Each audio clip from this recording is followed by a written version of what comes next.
ওকে নিয়ে। এই আসো, তুমি ওকে এত মারলে কেন? ও তোমাকে কেন মারলো? আমাকে কেউ মারতে আসলে তুমি তাকে কেন মারবে? তুমি আমার স্বামী, তাই আমি তোমার বউ।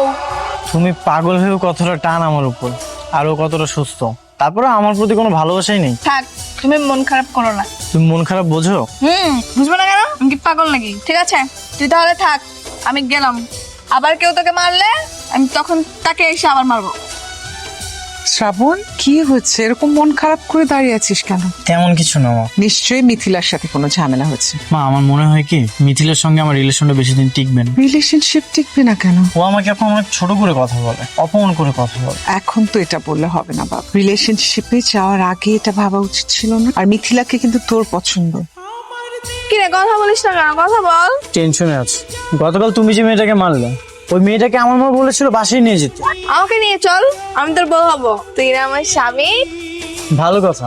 তোমাকে যদি সুন্দর মতো সাজিয়ে নিয়ে যায় তাহলে তো আমার মা বুঝতেই পারবে না। সত্যি নিয়ে যাবি রে? হ্যাঁ, কিন্তু তার আগে তোমাকে সুন্দর মতো সাজতে হবে, আর এসব ময়লা ড্রেস এগুলো সবকিছু পরিষ্কার করতে হবে। তাহলে পরিষ্কার করে দে। এখন তোমাকে আমাদের বাসায় নিয়ে যাব, আর আমার মায়ের সঙ্গে পরিচয় করে দেবো। সেখানে যেয়ে কিন্তু একদমই পাগলামি করা যাবে না। আই, আমি কি পাগল নাকি পাগলামি করবো? অবশ্যই করবো। শোনো,